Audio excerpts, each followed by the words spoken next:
So this is called the Art Action Experience, Cascardo Art Action Experience. And what you see in the little video there is a piece that I did in Ohio at a temple.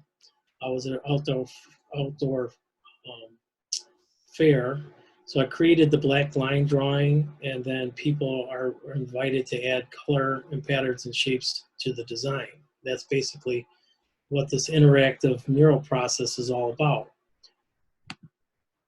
So I'll show you a few examples in the nonprofit. Let's see here. Of course, it's taking its time to open up. Okay, here we go. You might see something here that you recognize, Laura. This one was done with VSA. So these are the finished pieces. I'll create the black line drawing, and the groups of people add color patterns and shapes, and I take it back to the studio and tighten it up and clean it up. And these are the pieces that you see, the resulting pieces. So when I was doing it with VSA and the ADA at Eastern Market, I would show up with a blank white piece of paper and add the lines there live, and then invited the people to add colors, patterns, and shapes to the design. And that worked out quite well. Let's see if shows a little bit of the process here. Let's see. Okay, start with the black line, people add color, pieces touched up at my studio, and then the completed piece is returned to the client. Here's some still shots of the process. So you're welcome to go back to this site and take a look at all the different jobs that I've done. Again, it's the artactionexperience.com. So what we're going to do today, though, is virtual. You're not going to be able to sit and smell the paints or use the brushes. I'm going to have to rely on you doing this stuff at home. So you might have seen this black and white line drawing. I don't know if Susan sent it to you already. If you do have it, you're welcome to render the whole piece in color with crayons and markers. But what we're going to do today, depending on the amount of people that are interested, I'm going to get your email address, and I'm going to send you a portion of the mural.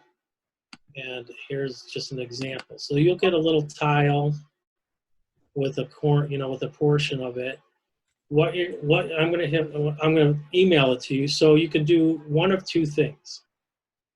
You can print it at home, and then you'll have printed paper. If you can see this piece here, I'll get off of my screen in a minute. And then you'll render that piece with crayons and markers. And all I ask for you to do is to get rid of all the white that's in the square. So you're not going to have to render the outside of the piece. And then when you're done with that, you're going to either take a photograph with your camera and email it back to me, or if you have a scanner, you would scan it and then email it back to me. So either way. The other option is to get the design, and I have this program here that's free. It's called Photo Image Editor from Pixel Style. So I don't know if somebody can write that down or whatever. It's Photo Image Editor from Pixel Style. So I'm going to open that, and it says new image on there, and it says create or open. So I'm going to open. It goes to my desktop, and I'll pick that tile that I just showed you. So that was test image. It's right here, and I'll open it. And there it is. So now I'm in the paint program, and now this is very easy to do. say you want to add color, all the tools are on the left. So I'm going to use the fill tool, which is a bucket, and then I'm going to go to the colors, and so you can have either like pencils, or you can do like a swatches. You know, you can easy swatches. I like the pencils ones because it feels like you're kind of still drawing. And then you pick a color, green, and do you see the little bucket there? Just tap it in and it turns green. And so I'll do another one pink and another one blue or purple. It's a lot of fun. I mean, it's pretty easy. So first thing I would do is make sure that you fill all the white. And we'll go like that. And let's do another green. You can do it whatever you want. This is a creative part. You can use your imagination. Let's do this one here. Let's do this one here. You see the little, you gotta get them all. There's one more on the top. Let's do this brown. Okay, and actually the white eye, you can either leave it or, I mean, this is just this piece. You might get something that doesn't look like this at all, but that's the idea. So I filled in all of it except for that little dot in the middle, but I'll leave that. Now you can pick a tool. There's like, you can play around with these tools, but there's a little crayon. Now the crayon, let's use the darker color. You adjust the size on the top here, 5 to 20, whatever. I'm going to do a little smaller. And now you can get a little creative and do some designs on there. And I don't have a stylus tool. I'm using my finger. So if you have the stylus, it's a lot easier. It's like drawing. You can add patterns and shapes, but do it after the solid colors are put in. And I'm even encouraging you, if you want to put a word on there, let's be clean, but you can put a word. You can put your initials. I think I'm being a little bit more flexible with people. I usually don't want words or names or anything, but what the heck? Why not? If you're creative enough, you want to do a little poem in there, but it all has to be in that little square. So once that's done, you would save it. So you go up to your thing and save as, and it's a PSDB. I always like to save it as a JPEG. So you go in here and save it as a JPEG, and it's going to go to my desktop. So I save it, and I close this, and it says save or whatever. That's to save it in a different font. You don't have to say save because you already saved it. And then it's right, let's see where it is on my desktop. There it is, hiding. All right, so it's right here. And then you go ahead and email me that piece. Does anybody need to know how to email? I hope you know how to do that, but if not, I mean, what we can do, I'll show you. Get this out here. Move this back to the side. So Daniel, that's a Macintosh app? Yes. Is there anything similar for Windows? Yeah, I think it comes in both. So when you're downloading it, you can choose Mac or Windows.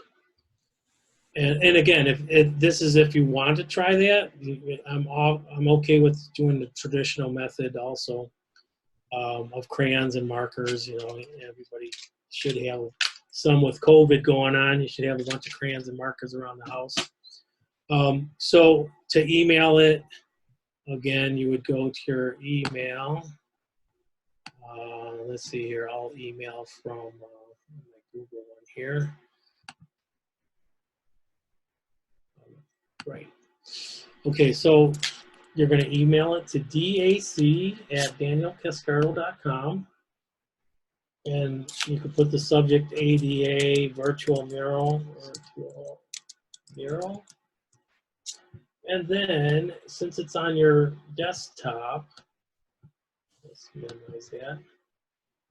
You would take it and drag it onto your email, and then send it to me. Send. Okay. That's basically it. And then I'll get to the, let me get out of this share mode here. Now stop sharing. Sorry, right. I'm late. Oh. Did I miss a lot? Oh. I think the hopefully the YouTube of this presentation will be available, and you can pick up where I left off. You can look back and see how we went with it. Okay. So when I receive the tile back, I'm going to compile it back into the mural that you saw, the original black and white mural, and hopefully, if everything goes well, you'll see your tile as part of the big picture. I think it will go well. You know, we'll see how much editing time and how many people are actually participating. So, say there's only 3 of you that participate. That mural is going to be split up into 3 sections. I had it initially set up for 60 people, so if we got 60, that'd be great. If not, I'll just proportion it to the amount of people that I'm working with. I think that's about it. I mean, we could play around. Did anybody download the picture already? The mural? No. Okay. So will you send us a variety of sections? I wasn't planning on it. I was planning on just random pick. Since there's so few of us on here. What I could do is I can send you the complete the whole thing, and also the tile, and then you can have your option of rendering the whole thing also. So, will you be getting a tile in the? I don't understand, but maybe I will understand when I re-watch it. Well, you'll be receiving the image via email, so we have to have your email address. Yeah, I think you guys do. Yep. Okay. So after this meeting, I'm going to see how many emails I have, and then I'll proportion the mural sections, and then I'll send you one of the sections. Okay. When do you need it back by? I need it back by August 6th, so it's pretty soon. So hopefully I'll get it out to you today, so you have a couple days to work on it. Thank you. If I don't get it by August 6th, I'll just continue to go forward, and then possibly at the reveal, which is on August 11th, I can show the piece that you did too. But hopefully we can get them all in by August 6th. Hey, Daniel, I just checked. Pixel Style is only available for the Mac. Oh, so okay. there may be other similar programs for Windows. And Yeah. I have a similar program that runs on an iPad called Pigment.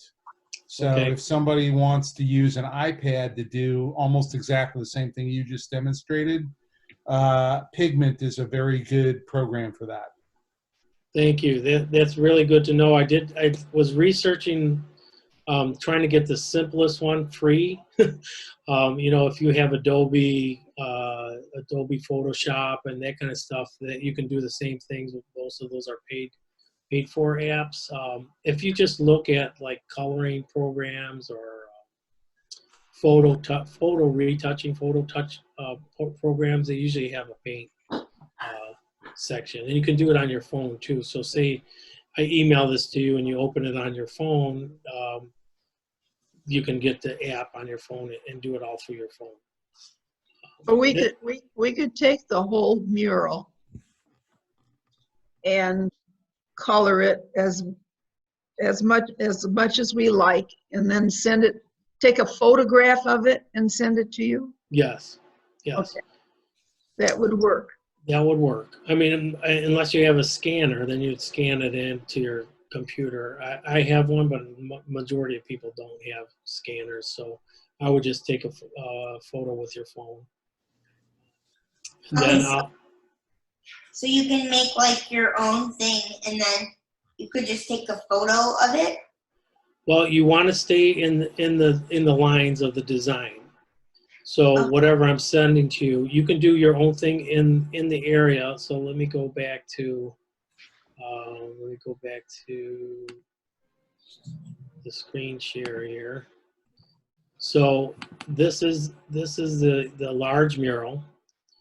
I'm going to send you this too. So if you're feeling ambitious and you want to render the whole thing, that'd be great. But the collaborative part is that to get the tile, which is a portion of it, this little portion, and then render all the white area, not outside the square, but all the white area with whatever you want. You can do colors, patterns, shapes, some words, which I explained before, if you could do all the color first. Oh, somebody's ringing. Yeah, I don't have my. Is that the attachment we got with this the response? I'm sorry, what was that? Is that the attachment you sent with the ticket for today? Is that the attachment? I didn't send anything yet. I don't know if Susan, did you send something? I don't know if Susan's on there. You'll I'm send. sorry, I lost you. Like my. I didn't send you anything yet. I mean, I'll be sending What the the. heck? Leslie, my TV is going nuts. Oh. I'll be sending you an email My today. TV is going bizarre.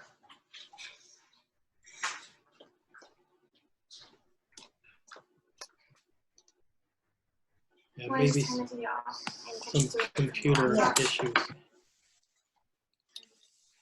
Sorry, I was having technical issues.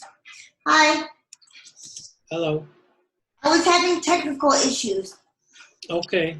Well, there's at the bottom of the ticket link is an attachment, and it says, "Please see attachment." Is that the attachment you're referring to? That's not from me. That might be the attachment from Susan that has the mural. I didn't open that attachment. You'll get an email with the tile. With Okay. Okay. And then if you have any questions, also you can email me back because you'll have my email address. Any questions that you might have. Okay, thank you very much. You're very welcome. Since we're open Back on my on, screen. sorry. The phone rang. That's all right. She was asking if that attachment you sent, was that the mural? Yeah, that was the full mural. Okay. Okay. So you guys should have that already in the Zoom call meeting invite. Yeah, everybody who's here, I think, has it. Okay. I'll send it again too with the email. Since we're on my desktop, I'll show you a few of the art pieces that I do. This is a piece that I did at an event in Detroit for Carmanos, and this was completely done by me at the event.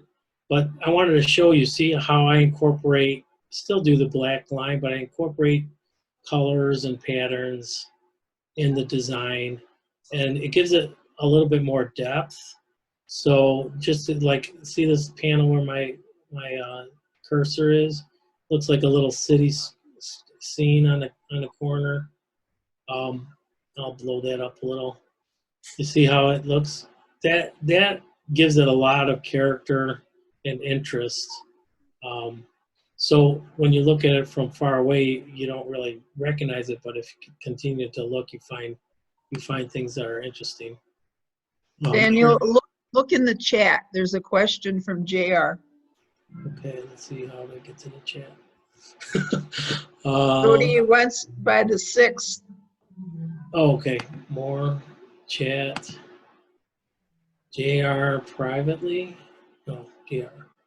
Do you prefer using an electronically colored tile or using crayons and markers? Either one. The both of them are okay because I'm going to compile them together, and it might be a little strange to see computer rendered next to coloring crayons and markers, but I think it'll also give it a nice interest on the diversity of the people that are participating in this. Let's see, that looks cool. When do you want to receive it by? The 6th. Okay. If there's anything else, you can plug it in there.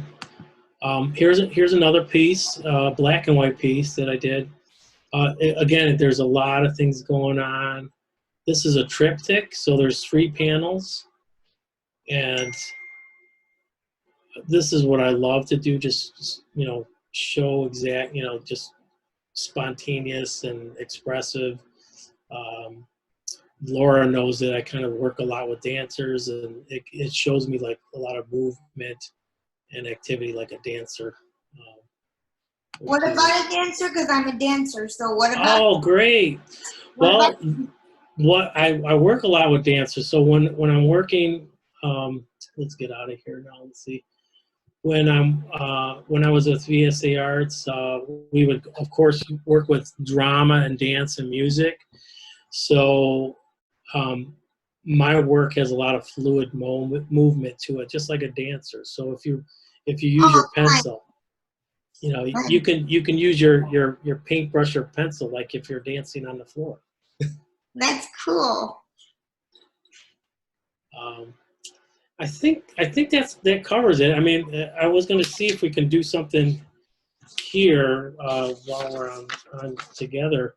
Maybe I'll show you, and I don't know how I'm going to do this with the screen. We'll try it. So I know with the MSU thing that we did a little quick drawing and colored it in. So here's a tile. I printed it out. Probably looked like that. So I printed it with my printer, and I'm going to render it with a pencil. And I'm just going to show you what I'd like to see. A lot of times people will just kind of do little scratchy marks or something, but I want you to fill in the area as much as you can with the color. Because if anything, if you don't even do any designs, you just fill it in with color, it'll look great. So see, I filled that in with the blue mark or blue pencil. So go ahead. You don't have to do the outside of the picture, just the inside. Kind of like a mosaic tile. The outside this is going to be cut and paste onto the big mural. So I mean, you can color it if you want, but you won't see it because I'm going to cut it out. And I don't know how your printers, your printer might print it very small. Try to print it as big as you can on the page, and then I'll readjust the size when I get it back. So there's with the pencil, and then I have some markers that you can use. So let's try with the marker. Now this marker has 2 sides. It has a brush side, and it has a nib side. So I'm going to use the brush side, kind of just like painting. And then here's my thing again. I'll just go down here and brush it in. I wish I would have a way to turn my camera, but I'm on my laptop. There, brushed it in with the marker. So, you can have fun with it. There's no mistakes. You just want to get rid of all the white. And I'm excited to see the different variations that will come out of this. Behind me is a piece that I did at Art Prize in Grand Rapids. So it was a panel on a shipping container, that was white when I showed up, and then I did the black line painting in real time. It took me most of the day to do the black line, and then people were invited to add colors, patterns, and shapes to the design with paint markers. And hopefully you can see some of the patterns and stuff going on. This is just one of the, let's see, there was four or five panels that I did. So yeah, the sky is the limit. The amount of people doing this kind of process can be 5 or 4 people to 1,000 people at a time. Sorry, too. Oh, you're not on mute. Oh crap! I'm sorry. That's okay. You were keeping pretty quiet. So I'm going to give you guys a weather update. I had a call from Connecticut. That's why she's not here. She says she is experiencing ins and outs of her computer. And then somebody from Delray Beach in Florida, and they say it is storming there. Oh, I'm sorry to hear that. But again, Susan, I don't know, how long does it take to put this on the YouTube channel? Well, I can make the first priority, and we can get it up there hopefully later tonight. Okay, so if it gets, if they're up there and I get a couple more emails, I'll still have time to put it together. Maybe we'll extend the date on getting it back to me. So Daniel, I had a few questions about your artwork. Yes, Rich. Yeah, so I'm really interested in street art, and I had an opportunity to walk around the areas in Brooklyn that have a lot of really exciting and interesting street art, and your stuff seems to be related to that. And I'm wondering if you could tell us a little about influences that you've had from street artists or that type of art, and if you've actually gotten any of your stuff up on the sides of buildings. Absolutely. Yeah, I've been influenced by, if you haven't noticed it, the artist Keith Haring. He was a big influence. I actually had a brief opportunity to meet him when he was in Chicago doing a mural, and it was just very, very quick, and there was no dialogue or anything, but I liked his work. I thought it was much more graphic, though. His work is a lot of just line, but I did like what he was doing in New York, and all over the world in a short period of time that he was alive. I have a few murals in Chicago. I did some interactive murals with students from Detroit that I brought there. I have like 4 that I did with students. It's on the side of a railroad embankment called the Hubbard Street Mural Project, and it's very cool. If you get a chance, they're touting themselves as the largest continuous mural in the country. It's been going on since the 1970s. So I did four panels with the kids, and then I also did. I happened to go there on a weekend, and I told my wife I got to paint, and I got to do something. And I asked them if there was a panel available, and I did black and white panel there that I loved. It's called Chicago Plays of Blues, and it was very cool. So there's that one there. And then also in Chicago, I don't know if it's still there or not, on Diversity Broadway and Clark. Oh, yes, it is. I'm from Chicago. Yes, it is. Oh, you know that area? Yeah. Okay, so I did that mural on Diversity Broadway and Clark.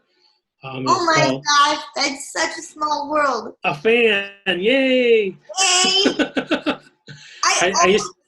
I always wanted to be part of a mural, but I didn't want to cause a ruckus or go to jail for it. So I'm always wondering how can you be part of a mural without making it seem like you're gonna put graffiti all over. I would have loved to have you there because I did invite people, and I'll tell you a little story about that mural. When I was creating it, I actually had moved from Chicago to Detroit, and I had to go there during the week to create, and then I came home on the weekends, which was ironic because we were negotiating the mural while I was living in Chicago, but it didn't happen until I moved. But so I was creating the mural, and a homeless guy was watching me, and he was just very curious of what's going on, and he says, "Can I help you? Can I help you paint?" And I said, "Well, you got to do something for me." And he says, "Well, I can play the harmonica." Well, he took out his harmonica, and he just played this blues music that was phenomenal. And I just got so excited. I said, "I'll absolutely." I let him paint a little bit, and then when he left, I asked him his name. His name was Steve, and he left, and one of the characters in the mural is a bird, and in his pocket there's a harmonica with the name Steve on it. And I never saw him again, but then when we were having the unveiling 3 weeks later, I was there looking, with everybody looking at it, and the guy, Steve, came running down the street, and he says, "Oh man, I love you, man." He saw the harmonica, and he was telling all his friends and everything. He says, That's "Oh, so nice. it was so cool." So if you see it, look for the harmonica in the bird's pocket. Is it by And, Links Hall? excuse me? Is it by Links Hall? Well, it's on Diversey, Broadway, and Clark. There's a wall. It was Walgreens. I think they might be Yeah, I closed. think I know what you mean. I'm not sure, but I think so. Yeah. If you happen, I mean, it's 20 years that's it's been there. They've been saying they're going to tear down the building, and So how do you get permission to do murals without getting accused of graffitiing a building? well, nowadays it's not graffiti. It's street art, and they pay you to do it. The city's invited me. The city invited me to create that mural. So there's nothing vandalism. It's not vandalism anymore because they invite you to do it. Oh, that's so cool. Yeah. Most of the Black Lives Matter, then they paint over them. Then some of them they paint over. I mean, there's supposed to be a street respect for the art that other artists are not supposed to go over your work. And in Chicago, Steve said that was a promise that he made, that he would not let anybody tag the artwork or destroy it, and he was pretty good with it. Yeah, and street art has come a long way. I mean, it was very underground, and you had to do it at night or just incognito. But now, like the murals on the market in Detroit is a good example of the hundreds of murals that they commission people to do. I also have a mural in downtown Ferndale that's been there since 2018, I believe. No, Check your chat. Jody has a question. Oh, Jody, let's see what you got here. Can you explain how to use the photo editor? I've downloaded it. Once I get my piece on the mural, do I click on open and then select my mural piece? Yes, absolutely. So you open the app, and then it says new. You want me to do it again for you here? I can do that real quick. I think she's can only listen, so you might as well just go. Oh, okay. So I'll just there's a plumber there. No, he's not here yet, but Oh, can you hear me? yeah, I can hear you. Okay, I did download it, and it has an option for either open or new. Open. So do I do open and then select my piece? Yes. So when I mail you the piece, you'll put it on your desktop, Yeah. and then you select open, and you'll open that piece, and then it'll come up. The new one is if you're doing from blank. You're Right. creating from nothing. So Okay, thank you. congrats on getting the app. I'm glad that you were able to do that. Yeah, it was very easy. Thanks for the link. from me. Yeah, no problem. I like it because it's free. And you know, because I had Adobe Photoshop for a long time, and then they really want it. You know, they charge you a lot to do it, and this has all the capabilities.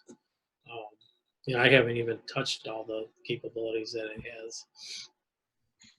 So next time I'm in Detroit, where should Susan and I go to see the best street art in Detroit?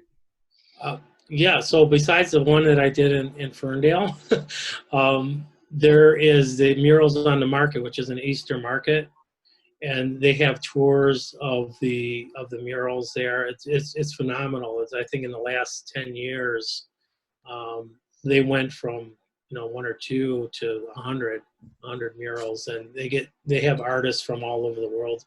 I have not done one there. It's again one of those things, you're popular in the city that you don't live in. But they are very cool. There's some really nice ones there. Yeah, when I was in What's your best piece?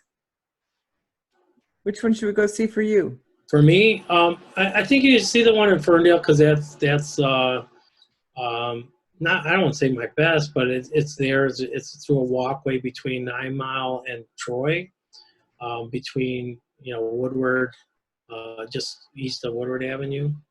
I don't know if people are familiar with downtown Ferndale. I also did the mural at Rosie O'Grady's in their outdoor seating area. I did that for the Dream Cruise in 91 or 2, in the early 90s. The story behind that one is that the city commissioned me to do the mural, and then they sold the building, and it was an eyeglass factory or something, and then Rosie O'Grady's bought the building, and they didn't want to destroy the mural, so they incorporated it in their outdoor cafe. So it's still not the complete mural, but portions of it are still there. I also, for the longest time, had done some billboards on Woodward Avenue. There was a gallery there called the Lindbergh Gallery, and they would change the billboard on Woodward like every other month or so. And I had that for a few years, and then now there's somebody else has one of their pieces on there. But yeah. Sam, Sam has a question in the chat. Okay, do you have any recommendations for folks who want to try sharing and selling their art, interested in getting involved in more collective art opportunities, if you know of any organizations?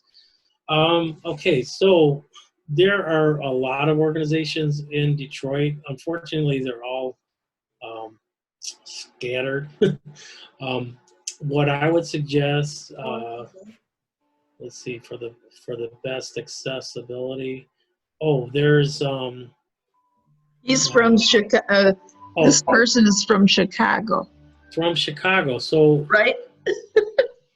Another Chicago? Sam? Yes. Yeah, you got it. Oh yeah, okay, yeah, right. I remember Sam. House. You know what, Sam? I'm pretty much housebound too, though, so I'm enjoying the fact that a lot of stuff is virtual. You know, yeah, because I think this allows me like collective ways to engage. Sure. But yeah, so I mean, I think I'd be open to engaging with folks from Detroit and stuff too. Well, they're in Chicago. Definitely look up the Hubbard Street Mural Project. They are continuing to add panels to the murals, and they also look for volunteers to help paint. They're trying to get corporate funding to really continue to go. I think it's a mile long now. They want to go, you know, as far as the railroad embankment goes. I think, you know, 10 miles or something. Mm-hmm. So yeah, definitely look into that. Especially now in the summer, they were looking for volunteers. The Chicago Artists Coalition is another organization that I was a part of way back when, and they usually have opportunities or seminars and stuff that you can tap into. Awesome. Okay, thank you. You're welcome. I think, Rich, did I answer your question, Rich?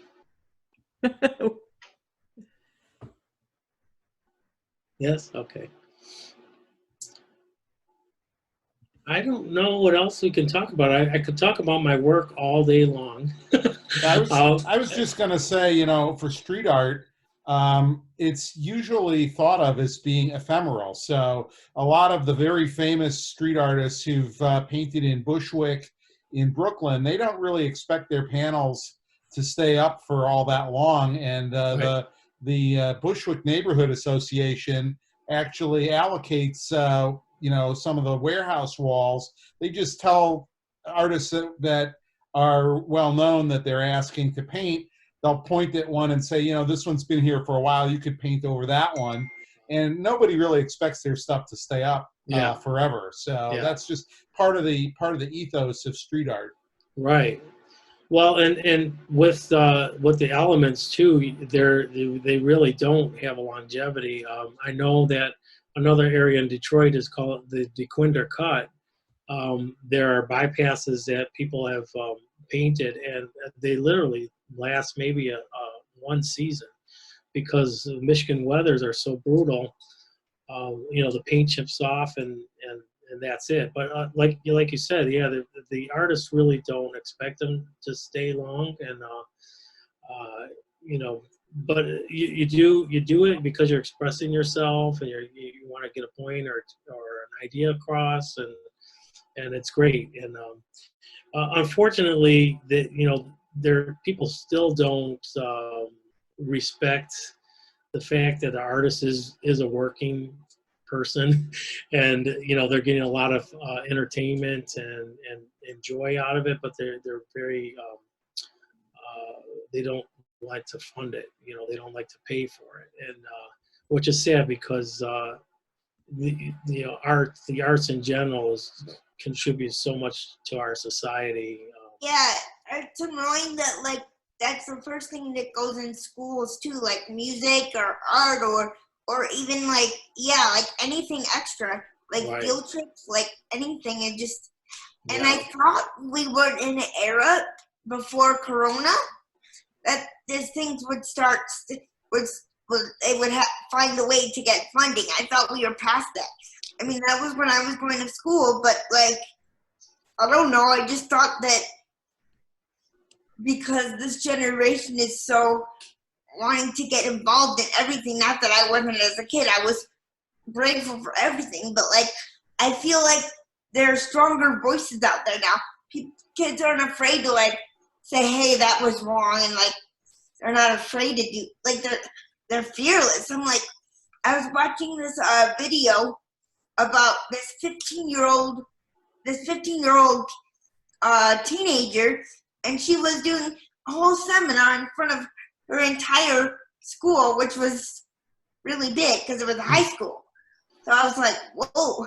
I mean, now I do speaking as an adult, but I don't think I could ever do that as a kid. Like in front of my teacher, no, I'd be too intimidated. Look at you now, though. You're expressing yourself and across the country, and the opportunities are there. I think we definitely need the arts more than ever, and people have been telling me, because I've been affected by Corona big time. How many collaborative murals are people jumping to do right now? They can't be together, and the fact is that we need the arts when all this clears up to get our sanity back. It's a healing thing. You need it for much more than just a visual or entertainment value. There's so much more to it. But I'm preaching to the choir, and you guys all know that. Hey Dan, I had one more question. Could you talk a little about your engagement with people with disabilities and how your art speaks to the disabled world? Well, this whole interactive art experience came from my working with kids and adults with disabilities, and it's simply, Laura can attest to this. I was put in situations. I don't have any background in working with any special needs or any disabilities. I'm an artist, and with the teaching artist program, you're kind of put in in a situation where you use your talents to engage the people that you're around.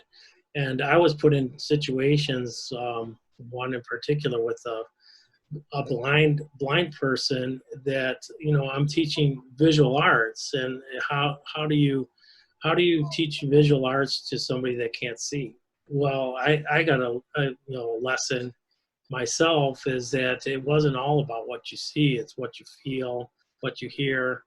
And I was able to communicate, you know, what we were doing through texture, you know, and colors were warm and cold by the texture. And, you know, so it opened my world more. It gave me an idea of what, you know, more perspective on what people with disabilities are experiencing. And there's, it's a universal language that transcends, you know, your traditional means. So I've found it very engaging and very helpful working with the kids and adults.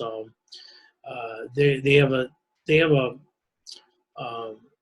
freedom and a spontaneity that's, you know, uninhibited expression that most people should strive to have. You know, when I'm working with autistic kids or kids that have severe mental or physical ailments, restrictions, they don't care. They just do what they have to do. And a lot of times I find that they tap into things that you know, whatever. Yeah, I see that a lot with my work, or at least I did when I worked for this company. But we're a statewide organization in Illinois, and unfortunately, it's only funded through the southern parts of the state. It was funded through all the parts, but now it's just in the southern. So of course, like, I lost my job. But one of the things we did is, I don't know if you're familiar with it, it's called Path and Maps Facilitation, and I'm a facilitator. And you talk about everything in the person's life, but you start in their dreams. And we didn't think that this one particular young man was going to be involved. And I said, you know what? We need to give him a chance. I think he'll be surprised. And the mom was like, no, I don't think it's going to work. Well, somehow, I don't think it was just myself, but I think several of us encouraged the mom to stay. And sure enough, she was almost right until the very end, when he was like, wait. He didn't say wait, but he went up to the picture and he said, me draw. And so the meeting ended up being longer, but nobody cared because he got involved. Very cool. Draw. It was so cute. So we gave him the markers and he just drew it. He liked it because he was obsessed with Target. So the minute he saw the Target logo, he was all in. It was so cute. Cool. Very cool. Yes, and those are things that I've experienced. I think I was telling Susan before we started that the you know, some of the kids that I was working with a kid in Chicago that was hit by a police car and was a quadriplegic and didn't have a lot of capabilities of holding brushes and stuff. But the fact that that I was present and my presence was enough for him, and it gave him an encouragement, and it uplifted his spirits, and he, you know, he was touched in a way that he said it gave him a reason to live. And you know, those are the things that that continue to inspire me working with people with disabilities. I need to interrupt you for a second because we need to say goodbye to our sign language interpreter and let you guys know that it's 3 o'clock and we can continue on, but we will do so without sign language interpreting. Thank you. Thank you, Matthew. Thank you. So I was wondering, Daniel, remember the time you called me and asked me what to do with the child who didn't have any hands? Yes. Yeah, there was quite a few things that I'm like, what am I doing here, and how am I supposed to do anything? What did I say? use your mouth or something. I don't remember. I said, talk to the teacher and find out. How Does she the can- child use their feet, their mouth, Right, whatever? right. And that's usually what happened is that the parapro or the teacher would give me the signs, and after many years of working with different capabilities, you find creative ways to doing it. And I loved working with the other disciplines, the dance and the music and drama, because they again would also just touch on creativity and touch on areas that I wouldn't even think about. And I don't know, one of the things that that I did with Lisa Lamar and I forgot who the drama teacher was, but we created an alphabet, a visual alphabet, animal alphabet. So alligator, ant, bumblebee, caterpillar, cat, with C, and then Lisa created a dance to the alphabet, and then I don't remember the name, but they created a little skit on it and then put it to music. So all those disciplines came together and just is such a great program. Wide open until 6. I remember seeing a very interesting art exhibit.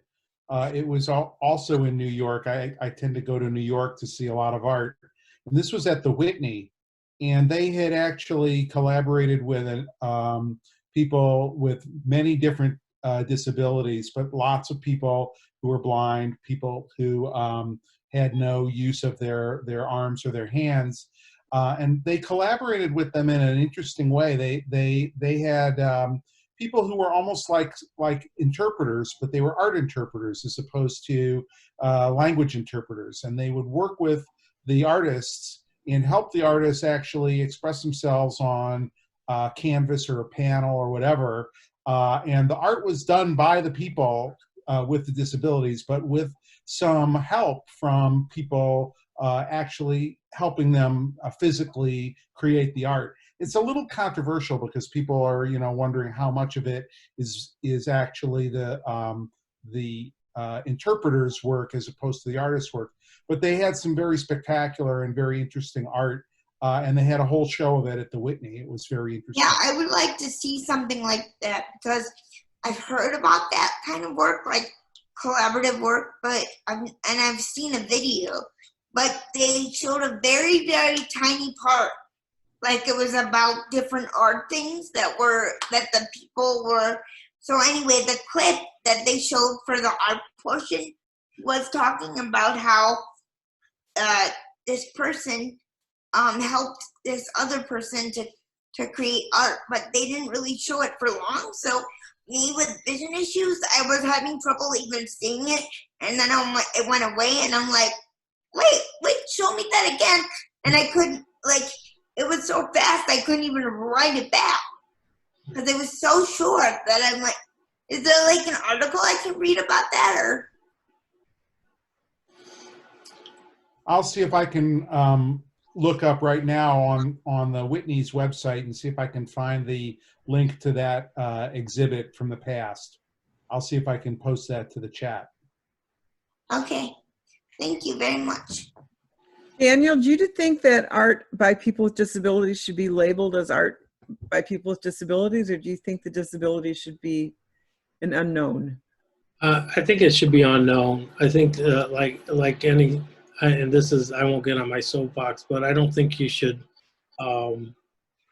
you should label anything. If you're an artist, whether you're a female or a black artist or a disabled artist, you're an artist and you're going to create the work, and it shouldn't be judged on whatever label that they're putting on it. I have a story. Some of you have heard it. I was exhibiting our touring exhibit at the Council for Exceptional Children conference. And this woman ran up and says, "Oh, this disabled art is wonderful." So I said, "No, the art is not disabled. It happened to be created by a person with a disability." Right. Well, and I would ask a disabled person, how would they like to be, how would they like their art to be labeled, or, I don't think that should matter. I agree with you, Daniel. Yeah. So anyway, I hope everybody got a lot out of this. I'd love to speak more if you want to email me or talk to me on the phone. I'd be happy to help you out or work with you on a project or something. This has been a great experience. I look forward to the results of our collaborative virtual mural. And I'll be marketing it because I think, people want to do things through these Zoom meetings, and we'll see what comes out of it. Thank you, Daniel. You're welcome. You brought art into this experience, which we Thank need. you. Thank you. Bye Thank you now. so much. Bye. Bye. Have a great day. You too, Daniel. So those of you still on the line, I'll remind you what some of the stuff is that's coming up. So tomorrow we have somebody talking about ADA Title I, which relates to employment. And specifically, she's going to be discussing employment when you have health conditions and the accommodations that you can ask for. And she may have some ideas of things you've never thought about, kinds of accommodations that are available to you under the ADA. Thursday is Parents' Day. We'll have 2 workshops on Thursday. We'll have one in the morning, which is by a woman who has 3 children. She herself is deaf. One of her children has Down syndrome. Another one of her children has autism. And the other child doesn't have an apparent disability at all. And she's going to talk about how she has raised her children to be proud and empowered disabled people. And then in the evening, we're going to have a trio that have written a book and done some research on parenting and children with disabilities. And they looked at the parents who were allies to their children and allies to the disability movement, and then parents who were more obstacles to their children's success, and looked at why some parents are one way and why other parents are the other way. And they'll go into much more detail than that. Then on Friday, we're having a workshop on service animals.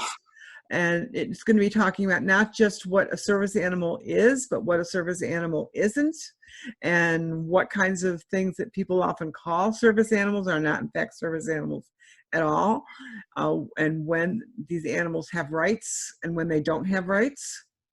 And then Saturday, we will have our first virtual dance. So hopefully some of you are going to come to that. And then I also want to let you know we have 2 activities that we are promoting. Tomorrow on Thursday morning, there is a dance class at 11 in the morning that we're promoting. And then on Sunday morning at 11, there's another Zumba class that we're promoting. So if you look on the calendar on mi-ada.org, you'll see about those dances. So this is a week of dancing. So either get your shoes off or get your ballet shoes on or whatever and get moving.